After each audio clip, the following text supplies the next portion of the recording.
Hi, this is Danny with Metal Temple, and today I have the pleasure of interviewing. Is it Morgan from Marduk? Morgan. And that's obviously you play Manchester. This is the second day of the UK tour. Correct. So how did the Plymouth show go and everything? It was okay. Not the best we've done in the history, but it was okay. You know, you never know what to expect. England can be a bit strange. No, but I mean, it was great. It's always great to be out playing and reach as many territories as possible. You know. Yeah. Yeah. Well, obviously, there's been a new addition to the band, Fredrickson on drums now. So how's he fitting into the band, and what's he kind of brought to the new album and everything? He fits in perfectly well. He adjusted very fast to the band. I mean, it's great. You know, some members can take his time, but he became a permanent member very fast. We get along on all levels, spiritual, music-wise, and in all aspects. So it's a great ride. You know. Yeah. Yes. So let's see. Obviously, in relation to the new album, it's the 13th album. It's called Front Swine, or is it pronounced in a particular way? But how did the recording process go for that? I mean, it's the regular way we work. We go in and nail it. You know, I mean, it's not that complicated. We go in and do drums, bass, guitar, and vocals. And for us, it's about capturing the moment. I mean, we go in and just adjust the sound that very much reflects the spirit of the band, and we go in and nail it. And we work kind of fast. We work over a period of maybe 2 months, but we probably spend like 2 weeks in the studio. Yeah. Yeah, obviously this is another more war-related album for you guys.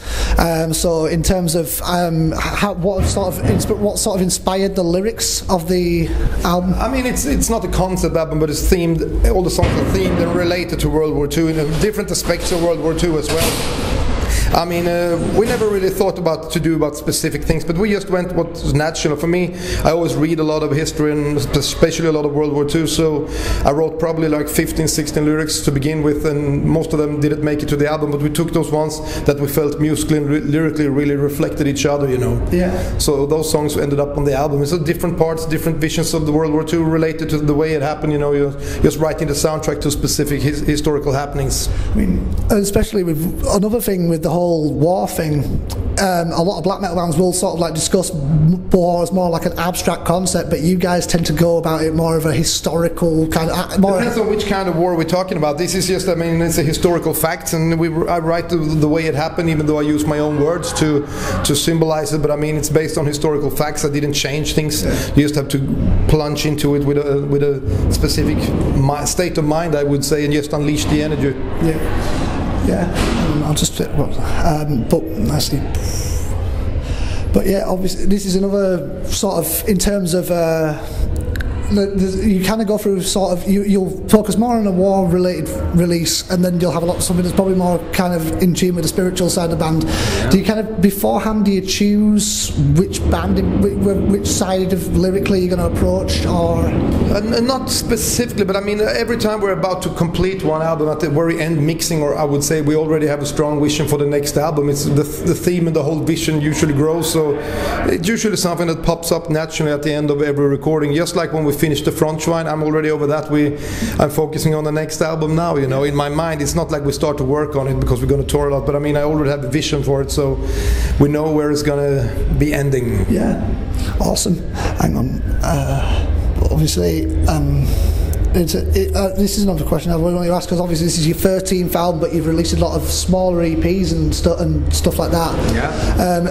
And you've been around for a good long while. So do you find that as it goes on, it gets harder to come up with new riffs and ideas for music, or? Not really. I would say in one way the opposite. I mean, we have too many ideas sometimes to fit into one album when we work. You know, I mean, for me, I never been writing music or lyrics the way maybe other people do. For me, it's not about writing music according to any specific laws how you should write. For me, it's about unleashing energy and paint a picture in the listener's mind of what it's all about. And for me, I've never been really interested in how guitar works and the technical side. For me, it's just a weapon to unleash the energy, you know. That's how I see it. And same when it comes to musical lyrics, I try to create a strong picture in the mind. That's what it's all about. Yeah, awesome. This is actually a question that a friend of mine asked me, because he's off to what is it called? He's off to Brutal Assault, and he's going to be seeing you. And apparently, obviously, I think it's the last time that you're playing Panzer Division Marduk. Yeah, we've done that a few times, and we know the promoter very well. And he asked us if he could do it for us a favor. I'm like, yeah, sure. It's the last time we do it, because I mean, we've done it on a shorter European tour, and it's great to out and do something once in a while. But I don't want to be too nostalgic, because we live here and now, and we're focusing on the new material. But we still like to rejoice once in a while and do something special. But we're more focusing on newer stuff. So do you think that there'd be any possibility of you playing it again, or is it kind of just a one-off? So. That's just the last time we're going to do it, to play the full album, because we've done it now and we're over that. So we're looking to do other things. Yeah. This is a question that I've asked. The next one I'm going to ask. I've asked the guys from Entombed this, and a lot of Swedish bands that I've interviewed. I've sort of asked them regarding a lot of Swedish metal, especially even extreme metal, like you guys. It has some element of melodic edge to it. So, is there any particular reason why you think that music from that kind of world comes out that way, or is it something in the water? Or I don't know. Probably something in the water. I don't know. But every country probably has some specific sound, and it affects them. Even them get inspired by bands what they have done earlier on. I don't really know, actually. Maybe it's in the water. Yeah.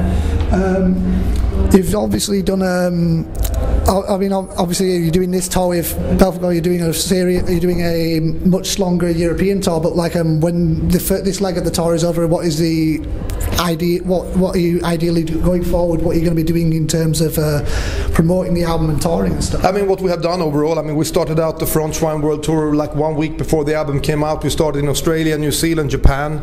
Now we're doing Europe for 3.5 weeks or something. We go back for a few weeks to Sweden, then we go out and do another European tour. We're just focusing on Germany, Switzerland, Austria. And then after that we're staying home for 1 day, then we go down for a full South American tour for over 3 weeks, then we're into May, then we got the summer festivals coming up, quite a lot of them in Europe for the whole summer. Then at the end of the summer we're going to start out another European tour, the third part, where we will focus on, you know, the Baltic states, Poland and Central, South, Eastern Europe, all the way down to Turkey, I think. And then we're at the end of September, and then we got a few more. We might go and do a tour in Asia and cover a lot of places we've never been in, like Laos, Vietnam and such places, and maybe the States in the future. We don't know yet. It's all being under construction, but as you see, there's a lot of things coming up. Yeah. Is there any particular one place that you really want to visit that you haven't? I don't know. For me, it's always great to reach new areas, and it's going to be great if we're able to tour more parts of Asia. We've done a few shows over there, but we have never played in like Laos and Vietnam, and so that's going to be interesting. And I would also love to play in Africa. I don't know the possibility of it, but probably only the country South Africa. But weird places are always interesting to reach, and be able to perform what you do in front of people wherever they are located. Yeah. Final question. Have you got any message for your fans? I just send a big regard to all of them, and so on. Cheers. Right, thank you so much for the interview. Thank you. Have a great show as well. Thank you. Cheers.